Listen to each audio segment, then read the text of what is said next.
Avant même cette nuit-là, avant même qu'on décide d'y entrer, il y avait déjà quelque chose là-bas. Dans l'asile de Sainte-Clotilde de Horton, situé dans le centre du Québec. Elle a été construite en 1939. À l'origine, ce n'était pas un hôpital comme les autres.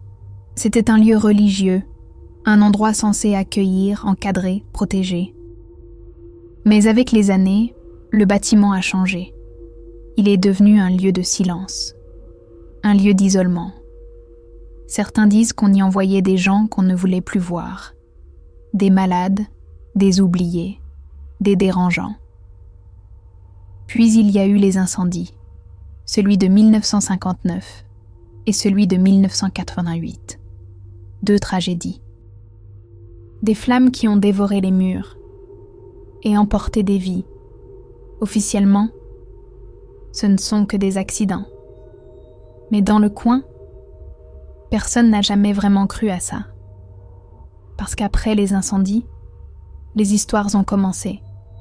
Des voix, dans les couloirs, des cris, la nuit, des silhouettes aux fenêtres du 2e étage, des gens qui entraient et qui ressortaient changés.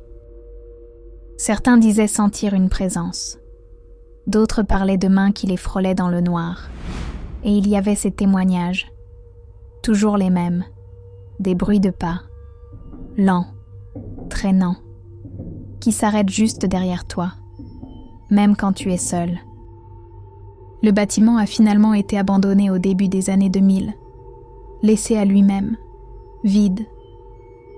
Mais pas vraiment. Parce que malgré les années, malgré le silence, les gens continuaient d'y aller, par curiosité, par défi, ou pour se prouver que tout ça n'était que des histoires. Nous aussi on pensait ça, jusqu'à cette nuit, la nuit où on est entré, à 6. Mais on n'a pas tous réussi à ressortir.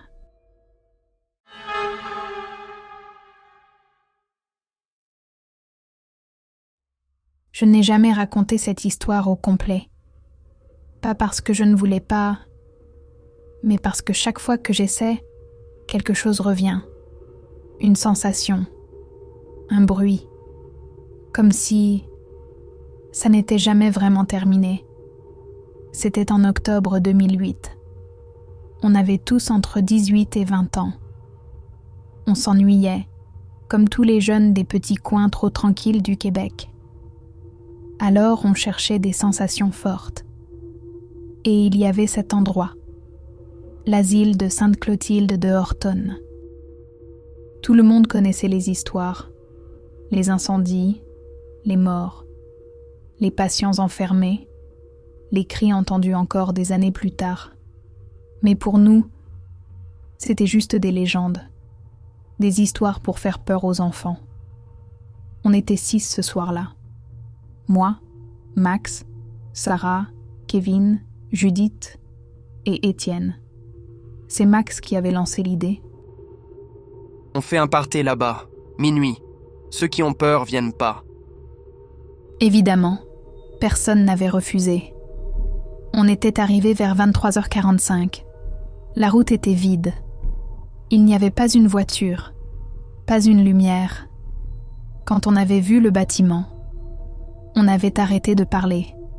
Il était immense, plus grand que je l'imaginais, comme une masse noire plantée dans la nuit. Les fenêtres étaient brisées, certaines ouvertes, comme des bouches. Judith avait parlé. Ok, c'est quand même creepy. Max avait ri. Arrête, c'est juste un vieux bloc. Mais personne n'avait vraiment ri. On avait pris nos lampes de poche et on était entrés. Dès qu'on avait franchi la porte, j'avais senti quelque chose. Un froid. Pas un froid normal, mais un froid vivant. L'air sentait le vieux bois, l'humidité et quelque chose de brûlé. Comme si le feu n'était jamais vraiment parti. Nos pas résonnaient dans les couloirs. Chaque bruit semblait trop fort. On avait fini par trouver une vieille salle commune. Il y avait des chaises renversées, des graffitis un peu partout, et les murs qui s'effritaient. C'était parfait pour notre party. On s'était installé là. On avait allumé des chandelles pour s'éclairer. On avait mis de la musique. On avait ouvert les bières. On avait ri, crié et fait les cons. Au début, c'était juste ça. Juste une gagne de jeunes qui jouaient au courageux. Mais après environ 1 heure, quelque chose avait changé. La musique s'était mise à bugger. Elle ne faisait pas juste couper. Elle buguait.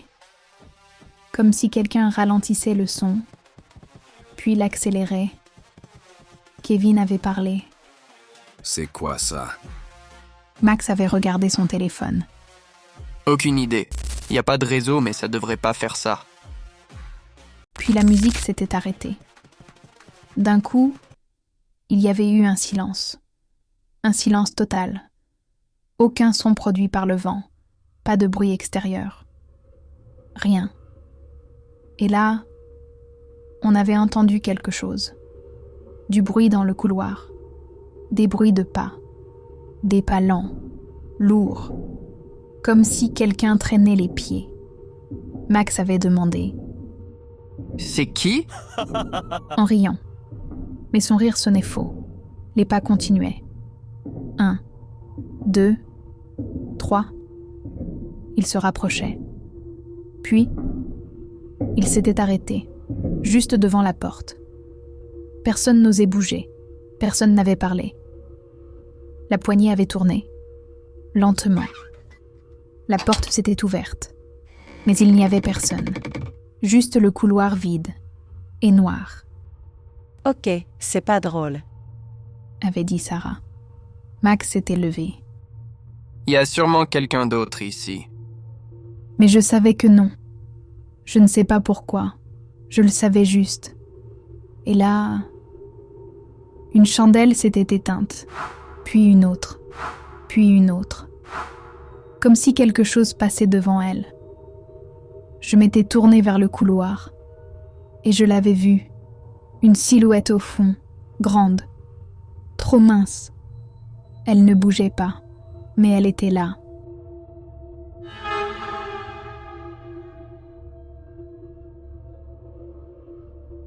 Vous la voyez ? Personne n'avait répondu, puis Judith avait commencé à pleurer. On s'en va maintenant.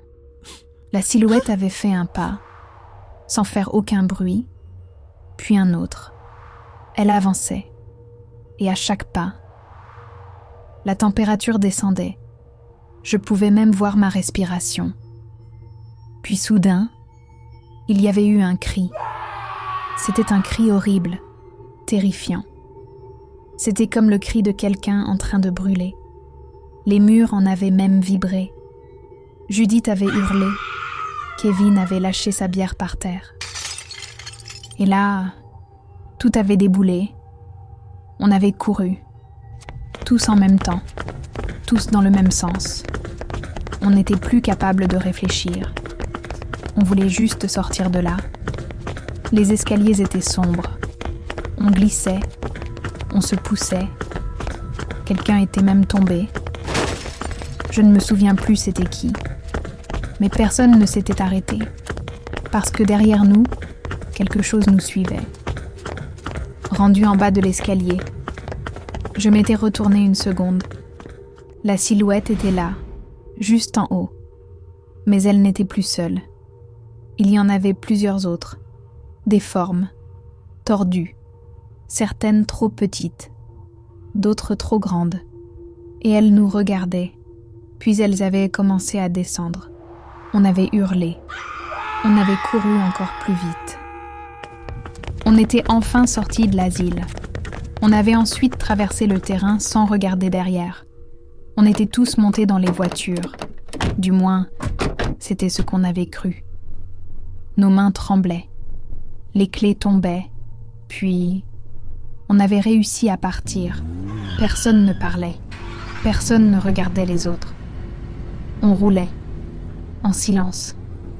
Puis, Sarah avait parlé. Max? Où est Max? On s'était tous figés. Max. Il n'était pas dans la voiture. On avait arrêté les voitures dans un parc. On avait compté tout le monde. 1, 2, 3, 4, 5.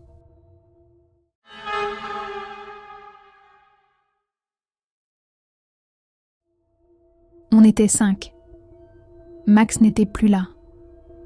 Et il n'y avait pas d'autre voiture. On était retourné à l'asile. Oui, on y était retourné. Mais on n'était pas entré dans le bâtiment. On était resté devant à regarder la façade. Et là, à une fenêtre du 2e étage, on a vu quelque chose. Une silhouette qui nous regardait. Puis, une autre. Puis, une 3e. Et au milieu, il y avait Max, debout, immobile, en train de nous fixer. Kevin l'avait appelé, Max! mais il n'avait pas bougé. Il n'avait eu aucune réaction. Puis, toutes les choses avaient tourné la tête vers lui en même temps. Et soudain, les silhouettes, incluant Max, avaient disparu. D'un coup. Aucun d'entre nous n'est jamais retourné là-bas. La police n'avait rien trouvé. Aucune trace de Max. Rien. Ils ont dit qu'il s'était perdu. Mais moi, je sais ce que j'ai vu. Et le pire, ce n'est pas ça. Le pire, c'est que depuis cette nuit, parfois, quand je suis seule chez moi, même 18 ans après, j'entends des pas dans le couloir, lents, traînants, comme quelqu'un qui s'approche et qui s'arrête juste devant ma porte.